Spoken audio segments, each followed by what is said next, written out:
Y en esta cuarta conferencia, perdón, dije la tercera, es la cuarta conferencia. Ya vimos en la tercera, la primera parte, sobre el misterio, se llamó del huerto del Edén. El misterio del huerto del Edén. Y cuando venimos a la Biblia, pues encontramos misterios que tal vez tú ya has leído muchas veces, o versículos, o libros, y que el año que entra lo vuelves a leer y vuelves a encontrar en lo que tú creías que ya habías leído, cosas que el Espíritu Santo no te iluminó hace 6 meses o el año pasado. Y así es el estudio de la Biblia. Es el camino del justo, es como la aurora, es cada vez más luz, más luz, más luz, hasta que el día amanezca. Entonces, la revelación de la Biblia ya está completa. Dios ya no tiene nada que revelarnos del infierno, del cielo o del futuro. La Biblia es un libro sellado. Así termina el Apocalipsis. Nadie le puede agregar ya nada, ni le puede nadie quitar nada. Entonces, ahora ya no necesitamos más revelaciones, sino iluminación en lo que ya está revelado. ¿Me van siguiendo? Entonces necesitamos luz, que el Espíritu Santo es la oración que hacía a la iglesia de Éfeso el apóstol Pablo, alumbrando los ojos de vuestro entendimiento, para que sepáis la esperanza a la que Dios nos ha llamado, y cuáles las riquezas de Dios para sus santos, y la supereminente grandeza de su poder, el cual resucitó a Jesucristo entre los muertos. Entonces Pablo oraba porque la iglesia de Éfeso fuera iluminada, y pudieran ver a través de la iluminación del Espíritu Santo las impresionantes riquezas y tesoros escondidos en la palabra de Dios. Por ejemplo, en el versículo 8, para repetir la última conferencia y puedan ustedes entrar en materia, porque ahorita vamos a terminar el misterio del huerto del Edén. En Génesis 2:8 dice la Biblia que Dios plantó un huerto en Edén, y el huerto no es el Edén. El Edén es la zona geográfica. El Edén no sabemos cuántos millas o kilómetros cuadrados tenía, pero dentro de toda esa área que se llamaba el Edén, Dios plantó un huerto ahí, un huerto en el Edén. Dice la Biblia, y puso allí al hombre que había formado. O sea, Dios no formó al hombre en el huerto del Edén, lo formó en el Edén. Y de ahí dice, lo puso. ¿Ya lo se fijaron? No te habías fijado, ¿verdad? Ni yo tampoco. Hasta que comenzamos ya de veras a profundizar. Dios pone, que crea al varón en el occidente del Edén. Y el huerto se encontraba en el oriente del Edén. Entonces Dios nos revela la zona geográfica donde puso y colocó al hombre, para que en ese círculo, no sé si era bastante grande el huerto, era el lugar donde el hombre iba a pasar la prueba. Ahora bien, la palabra Edén significa tierra de riego en el hebreo, a los que les interese apuntarlo, tierra de riego, y así lo confirma Génesis 13, versículo 10, que era como huerto de riego. Y la palabra huerto es la palabra hebrea gan, con G de gárgara, A de Armando, N de nana. Gan, así como suena. Y se tradujo jardín o se tradujo huerto. Entonces muchas versiones de la Biblia mencionan el jardín del Edén o el huerto del Edén. Son palabras sinónimas. Y en último lugar vimos también en la última conferencia que había 4 ríos que salían del Edén y que regaban la tierra. Y de estos 4 ríos, geográficamente 3 son localizables, como el Nilo, el Tigris y el Éufrates. Que por ejemplo el Éufrates tiene 2.900 kilómetros de largo, y el Éufrates sale desde Turquía y atraviesa casi todo el Medio Oriente y desemboca en el estrecho de Hormuz o en el Golfo Pérsico. Y sabemos en Apocalipsis capítulo 9, versículo 10 en adelante, que ahí en el río Éufrates se encuentra la zona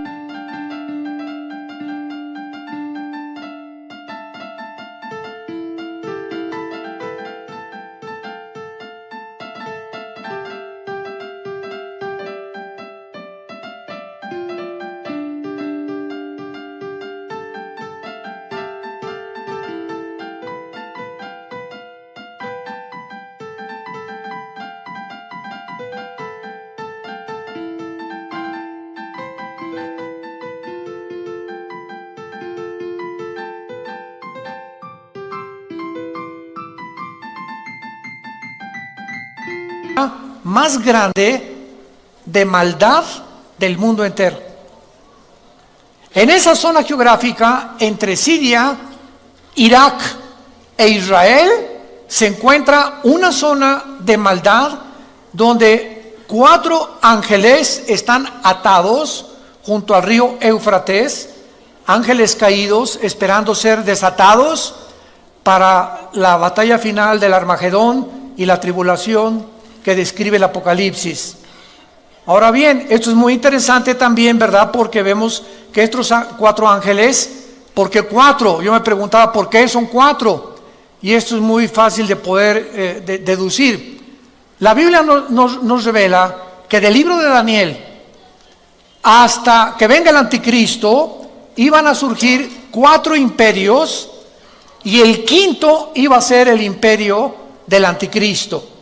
Entonces, del libro de Daniel hace 2600 años a nuestros días, cada imperio que surgió en la historia, los babilonios, los medos con los persas que se unieron, en tercer lugar el imperio griego de Alejandro el Magno y el imperio romano, tenían un principado cada uno. Y esto lo explica Daniel capítulo 10, cuando Dios manda un ángel al planeta donde tú y yo vivimos con un mensaje para Daniel, y cuando bajó del cielo el ángel de Dios, un ángel al servicio de Dios, se le atravesó un principado que impidió que el ángel llegara donde estaba Daniel para traerle la profecía de las famosas 70 semanas del capítulo 9 del libro de Daniel. Estuvo tan tremenda la guerra espiritual que Dios tuvo que mandar a Miguel el arcángel para que pudiera librar el espacio y el ángel llegara aquí a la tierra con esta información. Ahí se nos revela pues que todos los imperios han tenido principados satánicos. Por ejemplo, los babilonios tuvieron uno, los medios persas tuvieron otro, los griegos y los romanos. Y estos 4 ángeles son los 4 ángeles atados que pertenecieron a los principados de los imperios de la historia del pasado. Antes de estos imperios solamente hubo el imperio egipcio y el imperio de los asirios. Entonces, en total tenemos, ¿verdad?, nosotros asirios, egipcios, babilonios, medos persas, griegos y romanos. Y estos 6 imperios que la Biblia nos describe y nos corre las cortinas de la historia han tenido principados satánicos, y estos 6 imperios son descritos en Apocalipsis capítulo 17. Y ahí se nos muestra claramente que viene el 7º imperio, que es la confederación de 10 naciones que se van a formar, 5 del Medio Oriente y 5 de Europa, para poder formar la última forma de gobierno mundial, de donde el anticristo va a derribar a 3 de estas naciones, Daniel capítulo 7, y entonces él toma el poder de Europa y del Medio Oriente, no de Rusia ni tampoco del África. Entonces el anticristo no va a ser el dictador del mundo entero, como no lo fue Hitler, ni Mussolini, ni Stalin, ni Saddam Hussein, ninguno de los dictadores. Han sido fracciones del mundo geográficas en la que ellos han podido controlar. El anticristo controlará, repito, Europa y el Medio Oriente nada más. Rusia se va a aventar contra Israel, y entonces la coalición del sur, que tal vez sea Egipto con naciones del norte de África, se encontrarán en Israel para la tercera guerra mundial, que la Biblia la llama la batalla del Armagedón. Muy bien. Es importante ahora en esta cuarta conferencia entre el huerto del Edén, que estamos como uno de los misterios de Dios, contestar la siguiente pregunta. ¿Realmente el huerto del Edén se encontraba en Irak, en Siria o en Jerusalén? Entonces vamos a ver ahorita, a través de nuestra investigación y nuestro estudio bíblico, de qué forma la Biblia nos muestra que el huerto del Edén fue el lugar donde Dios tenía reuniones con los ángeles y donde Dios tenía reuniones con Adán. Por ejemplo, en Génesis 3:8 dice que Jehová caminaba con Adán. Y la voz de Dios se oía en el huerto del Edén. O sea, desde el principio de la creación, Dios ha querido tener comunicación con nosotros, comunión con nosotros. Nos creó Dios para que lo conociéramos, para que supiéramos que estamos debajo de una deidad, de un creador, diseñador inteligente, y Dios ama la comunión. Entonces el huerto del Edén se pierde y vemos nosotros en el tabernáculo, que fue inmediatamente después el primer lugar donde Dios se volvió a reunir con el ser humano, que fue el lugar que Dios escogió para restablecer la comunión. Entonces en el tabernáculo estaba el lugar santísimo, el lugar santo, el atrio o el patio, donde el sacerdote, sumo sacerdote, entraba en septiembre y octubre, que es el mes que nos corresponde al calendario hebreo, Tishri. Y ese mes, que es el mes de Yom Kippur, o el día de la expiación, el sacerdote entraba ahí y ofrecía sacrificio por todo el pueblo de Israel. Muy bien, Cristo muere en la cruz del Calvario y todos esos sacrificios del Antiguo Testamento se acabaron. Tetelestai, consumado es. Ya no más sacrificios, ya no más ofrendas por el pecado. Cristo en la cruz ofrece lo que todo en el Antiguo Testamento eran símbolos, y Él en la cruz muere en nuestro lugar, y Él es el Cordero tipificado en los sacrificios del Antiguo Testamento. Entonces, de Cristo a nuestros días, ya no necesitamos a ningún hombre que interceda por nosotros ante Dios. Ya no hay el patrón de los taxistas o el patrón de la Virgen de la Macarena, la Virgen del Socorro, etcétera, etcétera, o Santo Tomás, o lo que sea. Ya podemos acercarnos, cada uno de nosotros, abiertamente, dice Hebreos 10, con confianza, con una conciencia tranquila, de que ahora me puedo acercar a Dios y llegar hoy en la noche a mi casa, o dar gracias por los alimentos en algunas horas más, y decirle: Padre, te doy gracias porque en este momento me estás oyendo.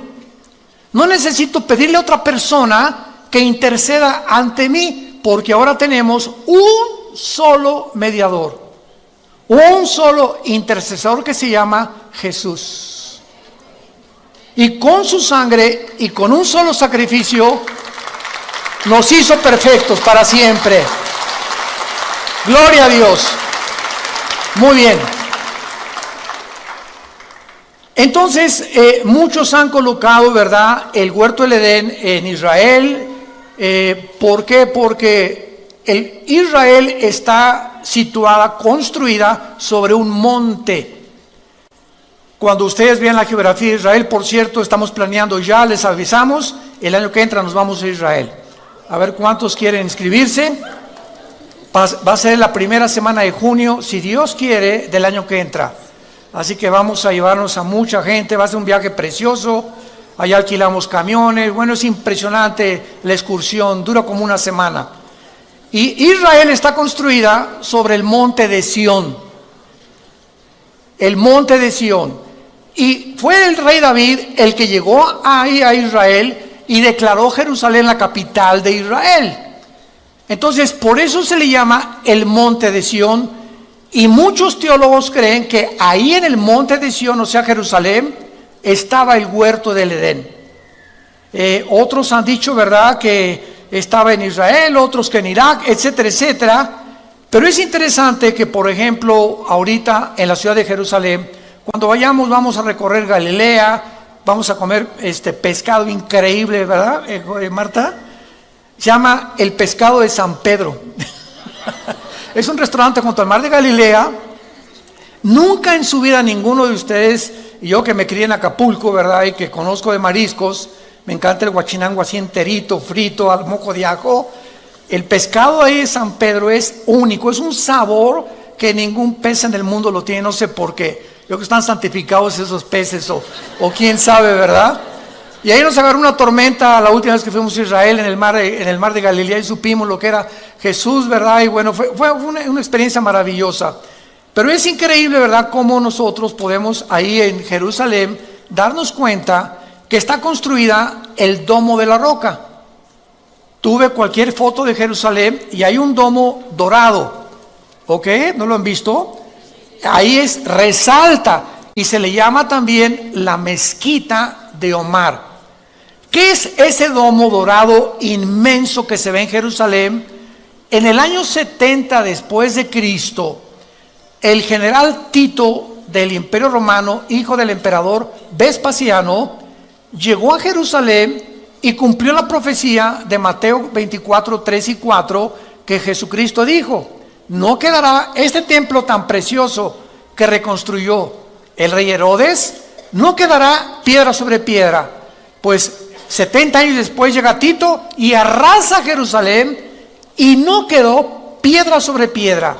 Muy bien, pasaron 6 siglos, en el año 600 después de Cristo, cuando un califa musulmán construye exactamente donde estaba el templo judío, de donde ofrecían los sacrificios y las ofrendas.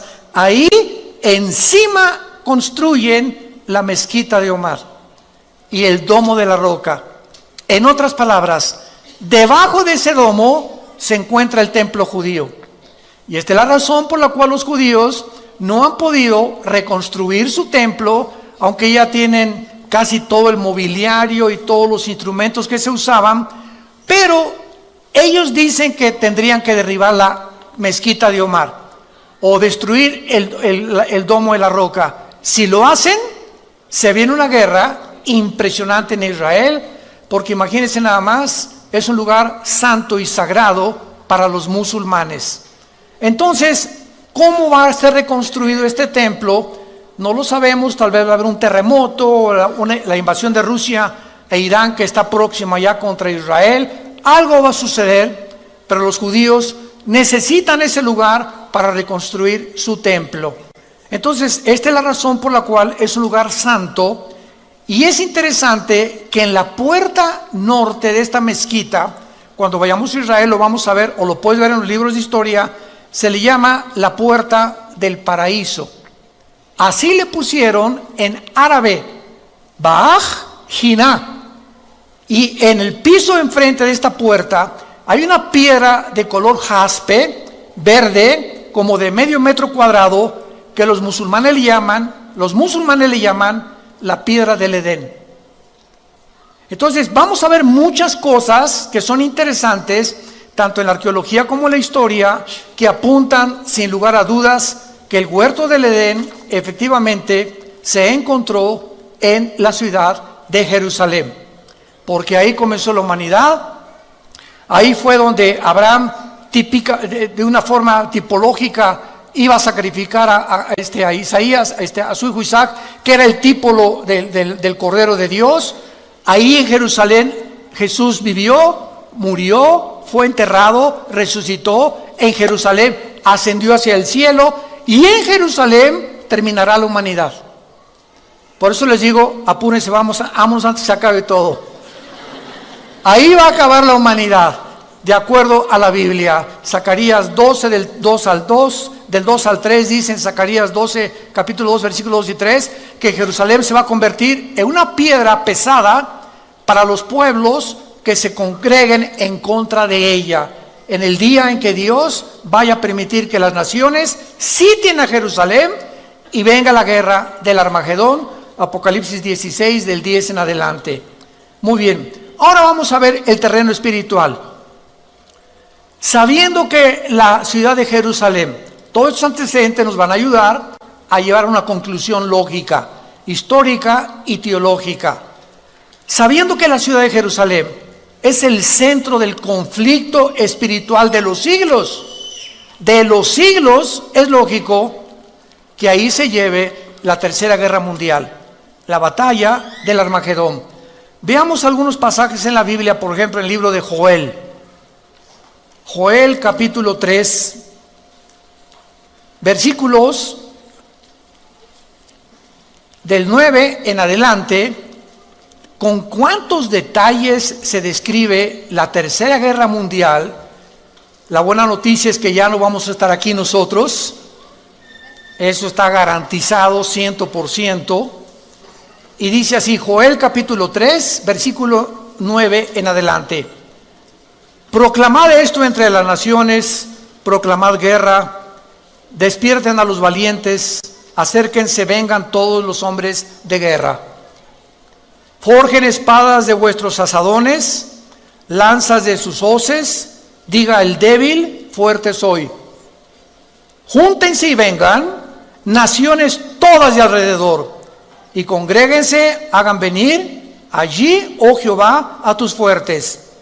Despiértense las naciones y suban al valle de Josafat, porque allí me sentaré para juzgar a las naciones de alrededor. Acuérdense que este juicio está en Mateo 24 y 25, cuando Dios va a separar a los cabritos de las ovejas en su segunda venida al mundo. Ahí se va a sentar en Jerusalén Dios, en el valle del Armagedón o en el valle del Megido, que también se le llama el valle de Josafat. Echad la hoz porque la mies está madura. Vengan, descender porque el lagar está lleno. Rebosen las cubas porque mucha es la maldad de ellos. Muchos pueblos en el valle de la decisión. Es otro nombre para el valle del Armagedón, porque cercano está el día de Jehová. Siempre que vean ustedes en el Antiguo Testamento, siempre, siempre, siempre, sin excepción, el día de Jehová, el día de la ira de Jehová, son los 7 años de la tribulación. Es el día futuro donde Dios juzgará finalmente a Israel y donde el mundo, si Jesucristo no regresa, estaríamos a punto de autoextinguirnos, de autodestruirnos. El sol y la luna, versículo 15, se oscurecerán y las estrellas retraerán su resplandor. Y Jehová rugirá desde Sión, o sea, desde Jerusalén, y dará su voz desde Jerusalén. Temblarán los cielos y la tierra, pero Jehová será la esperanza de su pueblo y la fortaleza de los hijos de Israel. Y conocerán que yo soy Jehová, vuestro Dios, que habito en Sión, o sea, en el monte de Sión, que es otro nombre para Jerusalén. Mi santo monte, y Jerusalén será santa, y extraños no pasarán más por ella. Vemos pues claramente el lugar geográfico que Dios ha determinado, donde se van a reunir todas las naciones del mundo. Van a venir los chinos del Medio Oriente, tal vez con Corea del Norte, o con Filipinas y Tailandia, naciones del Medio Oriente. Van a venir del sur, con países africanos, tal vez Libia, Sudán, Marruecos, etcétera, etcétera. Europa, el anticristo va alarmado a juntarse ahí también con su ejército, y ahí será el momento en el que Jesucristo descienda antes que nos acabemos todos en la tercera guerra mundial. Y la Biblia profetiza que cuando Jesucristo descienda en la segunda venida, los únicos sobrevivientes en este planeta serán 1/3 parte de los humanos. Cuando Jesucristo regrese, solo 1/3 parte sobrevivirá a las guerras antes de la tercera guerra mundial. Ahorita la próxima guerra que la Biblia profetiza es Irán atacando a Israel.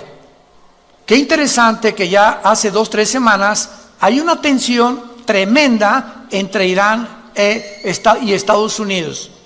El presidente Trump ya les avisó, ¿verdad? No los van a amenazar. El Ayatollah Khomeini Rouhani, el presidente de Irán, acaba de declarar que ellos no van a soportar ni a tolerar más presiones económicas que ya ahorita dictaminó el gobierno norteamericano contra Irán, para poder bajarle 3 rayitas al buque petrolero que en el Golfo Pérsico hace una semana le hicieron un boquete tremendo los iraníes, y que no lo pueden permitir por ser aguas internacionales donde fluye casi el 35% del petróleo al occidente, y Estados Unidos dijo: no lo podemos seguir permitiendo que se apoderen del Golfo Pérsico, porque si lo cierra Irán, que es la frontera con Irán, el Golfo Pérsico, afectan al mundo entero. El petróleo se va a $500 tal vez por barril, viene una economía desastrosa en el mundo, y todo por ese lugar geográfico donde Estados Unidos ya mandó un portaaviones y aviones y barcos de guerra con los nuevos aviones F-35, ya no son los F-21, y donde están tratando de evitar que esta profecía se cumpla, pero se va a cumplir de todas maneras, porque de acuerdo a la Biblia, Estados Unidos va a pasar a segundo y tercer plano en su supremacía política, económica y militar. ¿De qué les estoy hablando? De que Estados Unidos va a pasar a segundo o tercer nivel por tres razones. Una, pueden ser por ataques terroristas, que puedan bombardear Washington, que puedan bombardear el Capitolio y que pueda venir una economía desastrosa para Estados Unidos. Número dos, que venga el arrebatamiento de la iglesia. En el arrebatamiento de la iglesia se calcula que el 40% en Norteamérica son cristianos. En Europa el 0.05.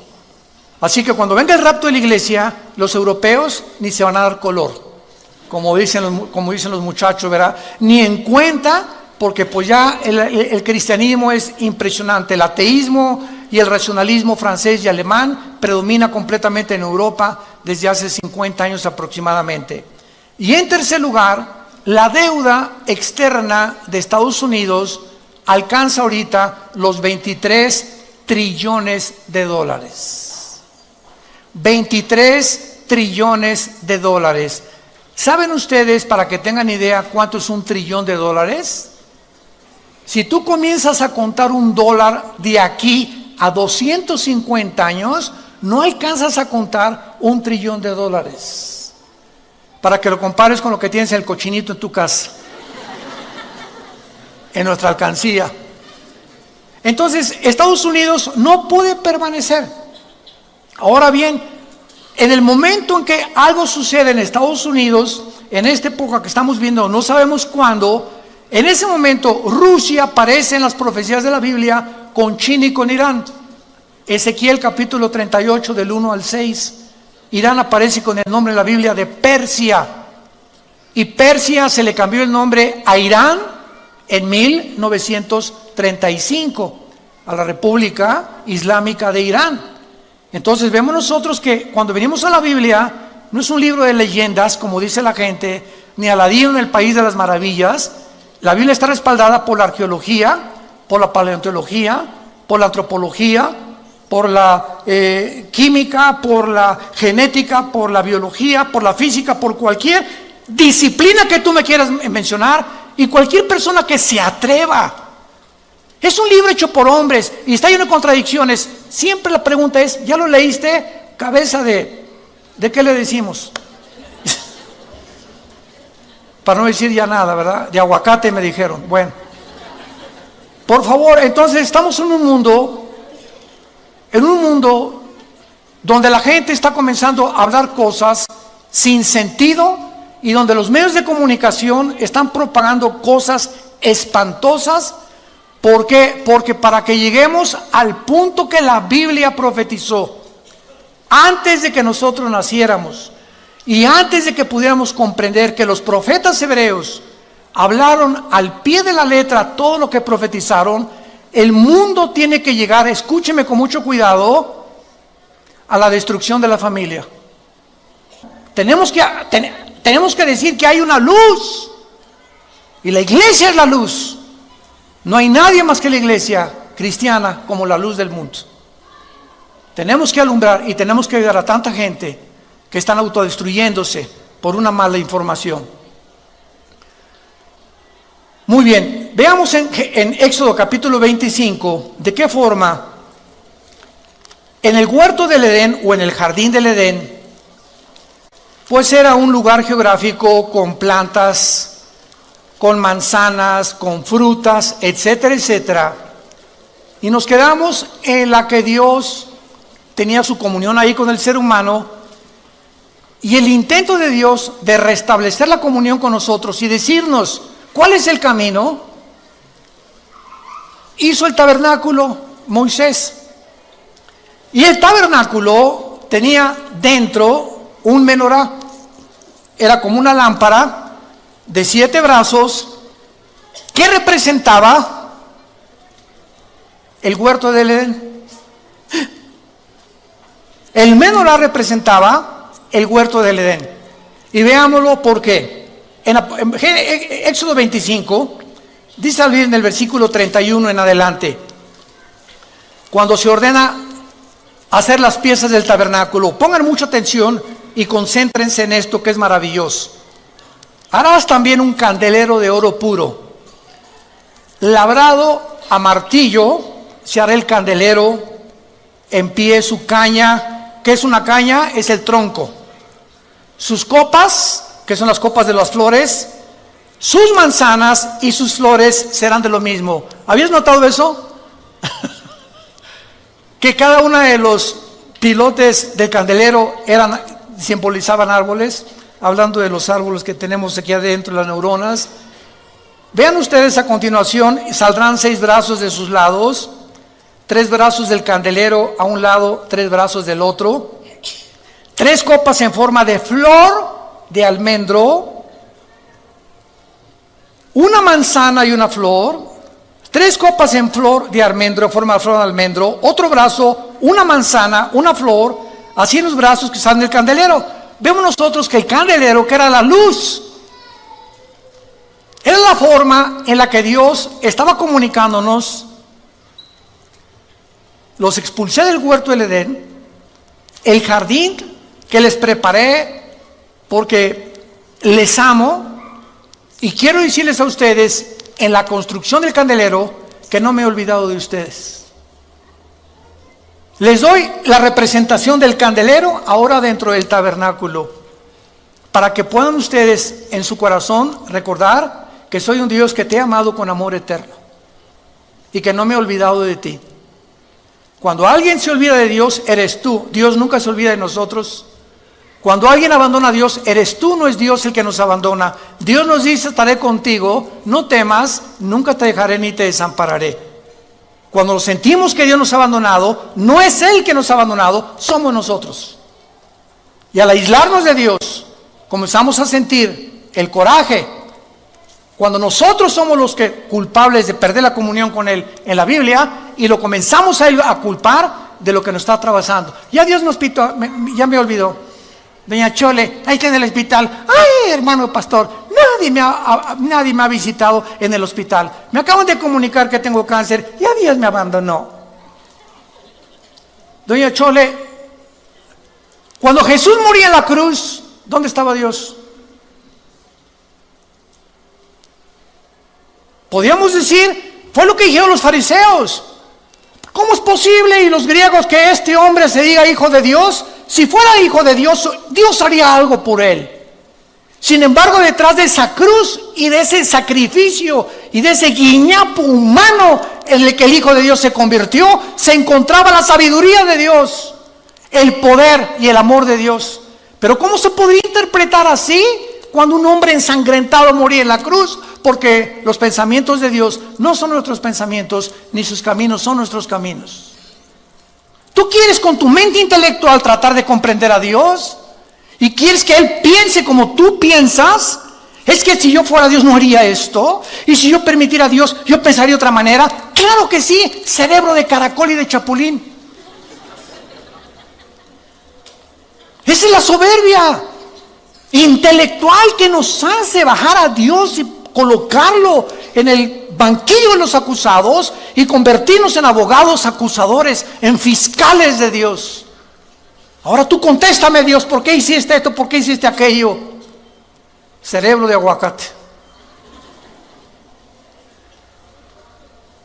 Esta es la razón por la cual Jesús, cuando bajó al mundo, dijo que la característica y la virtud más grande para un ser humano conocer a Dios se llama la humildad.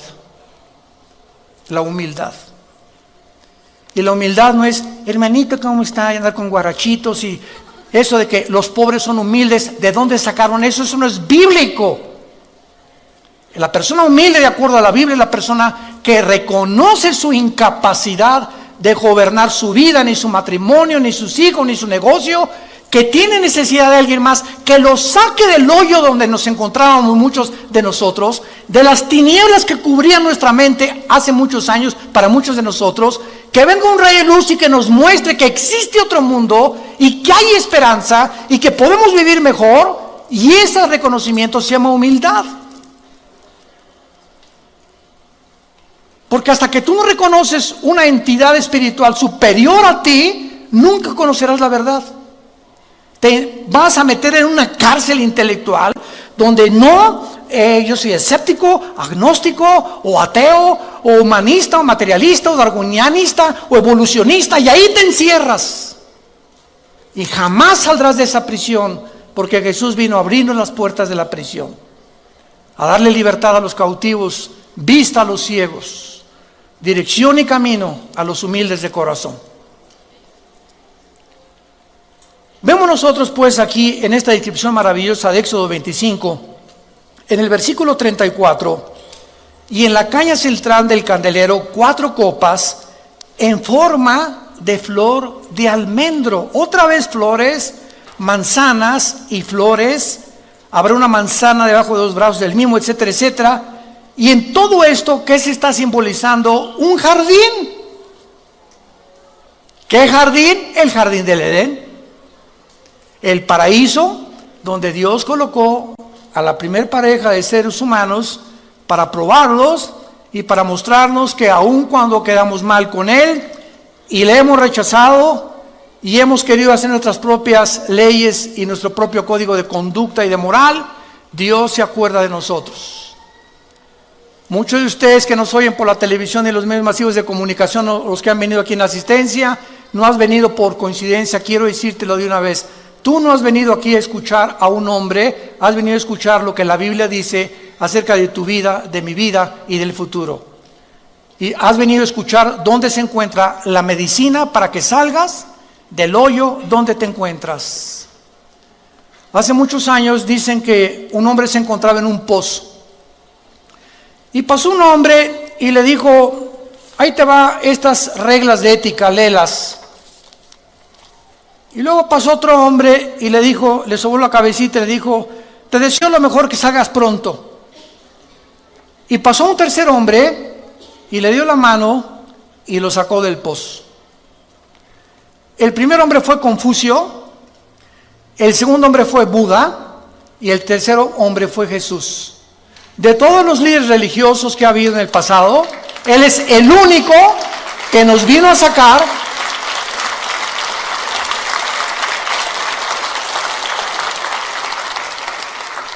Jesús no solamente vino a darnos reglas, códigos de conducta, que son maravillosos como los de Confucio, Mahatma Gandhi, etcétera, etcétera. Él vino a sacarnos, a darnos la mano y decir: te saco primero y después te instruyo para que te mantengas y no vuelvas a caer en el pozo de donde te saqué.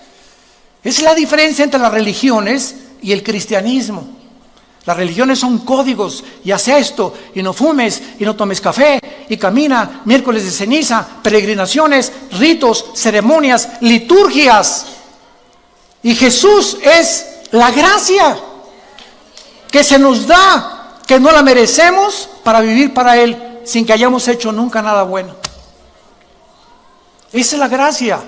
Cuando le preguntaron a un hombre de Dios que diera una palabra para definir el cristianismo, una palabra que no se encontrara en ninguna de las otras religiones, él contestó: la palabra es gracia. ¿Sabían eso? La palabra gracia en ninguna religión se encuentra más que en la Biblia. Porque por gracia somos salvos por medio de la fe. Y esto no es de nosotros, porque es un don de Dios, para que nadie se gloríe.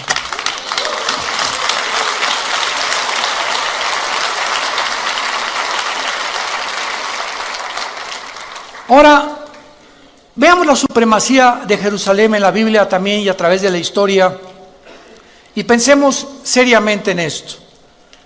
¿Por qué Dios declara en la Biblia a Jerusalén el centro de las naciones? En otras palabras, la Biblia declara el ombligo de las naciones a Jerusalén, así como el lugar donde Dios dijo que su nombre no iba a estar en Metepec, sino en Jerusalén. Su nombre ahora está en nosotros, los que seguimos a Jesús. Pero geográficamente, la Biblia, vayamos rápidamente a Ezequiel capítulo 5, versículo 5, y vean esta maravillosa revelación que Dios deja en la Biblia escrita acerca de la importancia de Jerusalén en medio de todas las naciones de la tierra. Dice Ezequiel 5, versículo 5. Así ha dicho Jehová, el Señor, esta es Jerusalén, y la puse en medio de las naciones alrededor de ella. Por favor, apunten la palabra en medio en el hebreo, que es la palabra tawech. T de tío, A de Armando, W, E de Enrique, CH, tawech, que significa ombligo en el hebreo. Ahí claramente Dios nos muestra que Jerusalén es el ombligo o el centro de todo lo que Él ha hecho a través de toda la historia.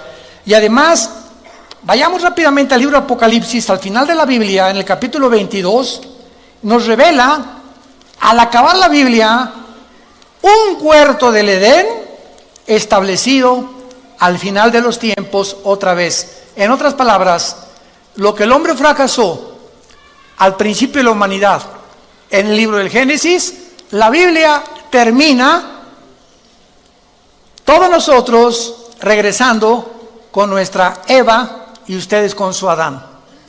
¿Arroz? A ver si es cierto, dicen algunos, ¿no?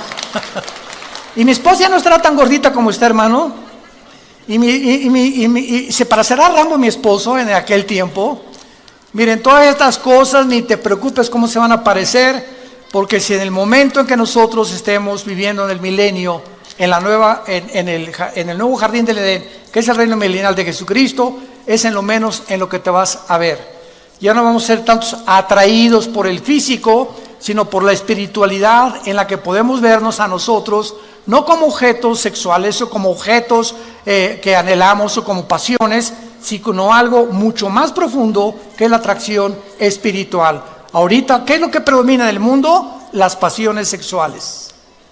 Y todo el relajo que estamos viendo y toda la confusión que hay en el mundo son solamente seres humanos, hombres y mujeres, donde le han abierto la jaula a su vida interior, han dejado que el león que traemos, el monstruo que traemos, salga de nosotros y lo único que veamos es sexo.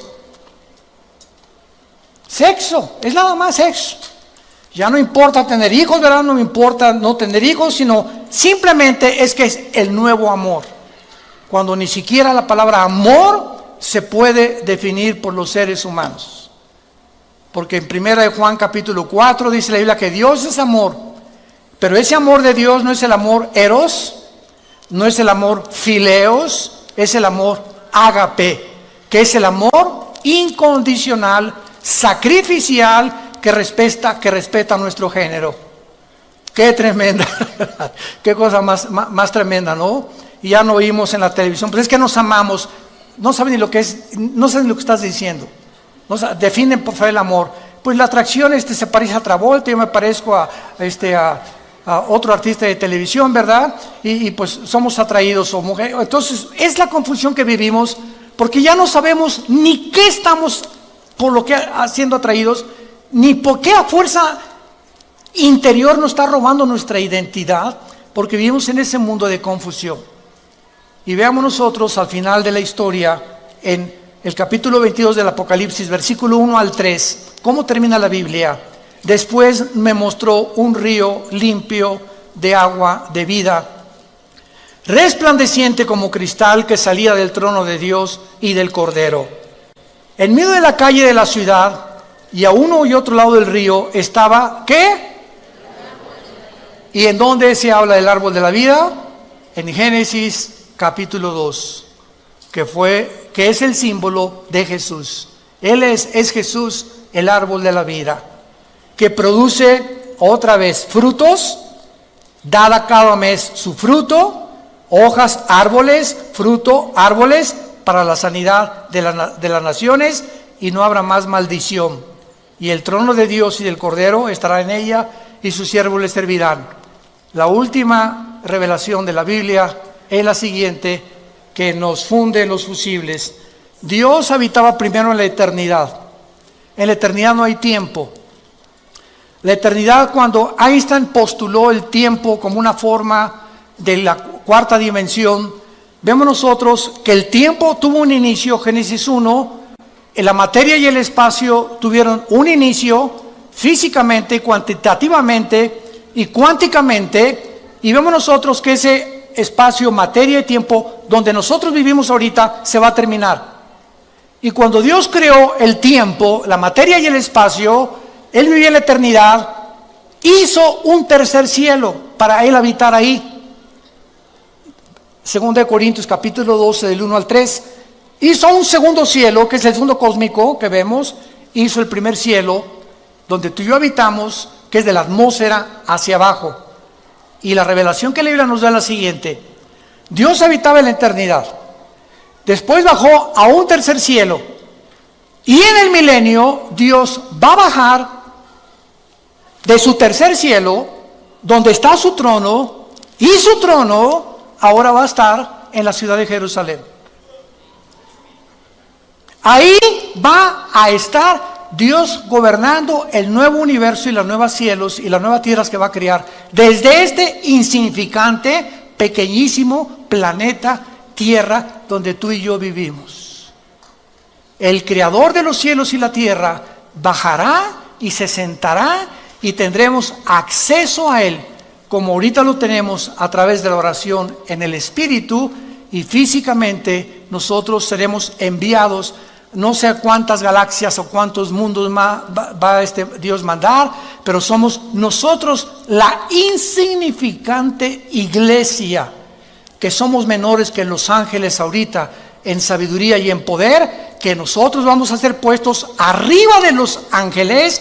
Nosotros vamos a juzgar a los ángeles, y los ángeles quedarán ayudándonos como siervos de nosotros, la iglesia. Esta es la posición y es la esperanza y el futuro que Dios nos promete en su palabra. Para que no pierda la esperanza a la que fuimos llamados hasta el final de tu vida. Tu fe y mi fe no es en vano.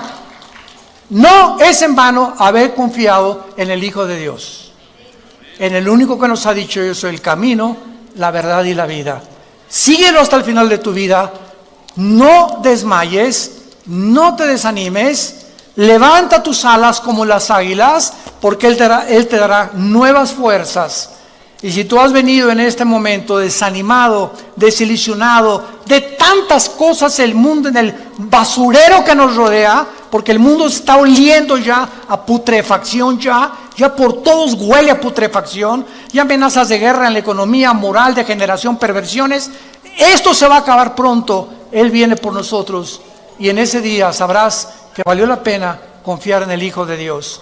No quisieran muchos de ustedes venir en esta mañana a la cruz de Jesucristo. Te damos gracias, Señor, en esta mañana por tu palabra, porque nos manda, Señor, que podamos nosotros en nuestro entendimiento fijarlo ya claramente y esperar por completo en la gracia que se nos traerá cuando Jesucristo sea manifestado. Aquel varón que bajó del cielo a este mundo, que fue crucificado, muerto, enterrado y resucitado a los 3 días, vive y quiere entrar a tu vida en esta mañana, en la que Él, a través de la Biblia, te menciona que te ama, que no quiere tu condenación, que puede transformar tus pensamientos y te puede devolver tu identidad, que muchos han perdido, porque es el propósito satánico robarnos nuestra identidad. Oh Dios, gracias por haber bajado a tendernos la mano y a morir por nosotros en una cruz. Y si alguna persona quiere en este momento recibir a Jesucristo como su Señor y Salvador, para que Él entre a tu vida y te ilumine y amplíe tu comprensión del mundo invisible espiritual que nos rodea, y no camines ya en tanta confusión, en tantas opiniones de hombres como tú y como yo, que no tienen la verdad, ni tampoco la medicina, solo la tiene el Hijo de Dios, porque su sangre nos limpia de todo pecado. Y si tus pecados hoy fueran como el carbón, y tú me digas, he abortado 8 niños, he matado 50 personas, convertí mi género en otro género, estoy negando mi sexualidad, no importa lo que tú hayas hecho, en la sangre de Cristo verás el milagro de ser transformado en una nueva criatura. Y las cosas viejas quedarán atrás y descubrirás que Él vive por los siglos de los siglos, en quien oramos y te damos las gracias. Amén, Señor. Vida Nueva para el Mundo se sostiene y propaga el mensaje de salvación de Jesucristo gracias a Dios y a tus donativos. Llevemos juntos el Evangelio de Jesucristo al mundo entero. Realizamos eventos, seminarios, congresos y diferentes programas para dar a conocer el mensaje de salvación y el poder de nuestro Señor, transformando y edificando vidas de mujeres, hombres, niños alrededor del mundo. ¿Qué pasa cuando decides hacer tu donativo? Aunque no puedas llevar la palabra personalmente a todo el mundo, de esta forma lo estás haciendo. Con tus donativos o aportaciones, estás sembrando y formando parte de lo que Dios está haciendo en su obra. Estás ayudando a traer luz a la oscuridad, paz al conflicto y esperanza a los que no tienen ninguna. Dona desde México.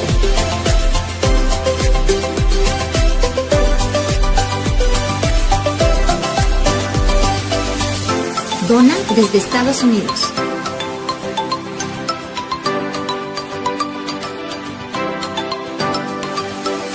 Para el resto de donaciones de otras partes del mundo, www.vidanuevaparaelmundo.org.mx/dona. Estamos cumpliendo la gran comisión. Por tanto, vayan y hagan discípulos a todas las naciones, bautizándolos en el nombre del Padre, del Hijo y del Espíritu Santo, enseñándoles que guarden todas las cosas que les he mandado. Y he aquí que yo estoy con ustedes todos los días hasta el fin del mundo.